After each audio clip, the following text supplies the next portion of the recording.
Ada yang paling terakhir nih, namanya money focus.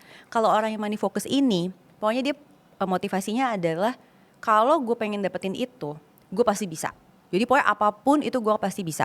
Tanpa dia ngelihat kemampuan dirinya dia. Dalam hal misalnya dia sebenarnya udah capek, udah burn out, udah ini buat itu, tapi wah dia kejar banget. Pokoknya money focus. Biasanya orang-orang kayak gini juga suka banget sama cicilan. Oh gitu. Karena buat dia cicilan itu katanya semangat hidup.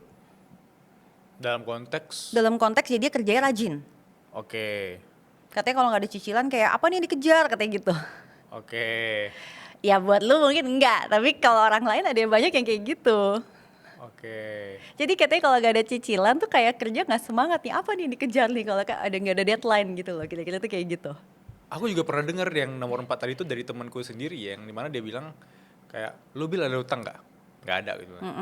Lu harus ada utang. Kalau lu nggak ada utang itu nggak ada yang nge-push lu untuk working harder atau smarter gitu loh. Heeh. Terus lu mikir satu sisi oke ya juga, tapi ya satu sisi lain emang karena nggak ada pressure-nya gitu loh, makanya dia mungkin pakai mindset itu gitu. Bisa jadi dia masuk yang money focus. Oke. Itu sebab memang orang itu akan terbelah jadi 4 itu dan akhirnya ends up dengan yang kita lihat nih, oh nih orang tuh sebenarnya bisa ya, dia sebenarnya well off banget tapi nggak kelihatan.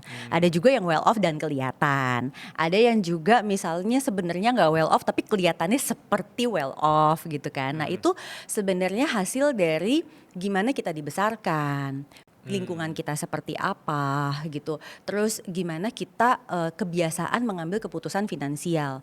Jadi kalau aku bilang sebenarnya itu bukan perkara satu salah satu benar, enggak. Tapi once kita misalnya milih gaya hidup atau cara hidup seperti itu pasti ada plus minusnya.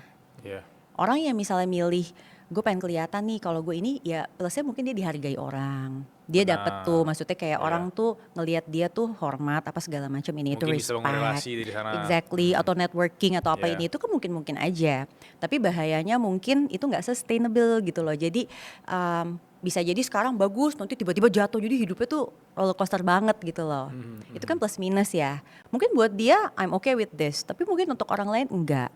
Jadi kalau aku bilang kuncinya tuh kita mesti understand ourselves untuk kita tahu yang seperti apa sih cara mengelola uang atau cara mengendalikan diri atau cara menjalani hidup yang memang bisa membuat kita sejahtera.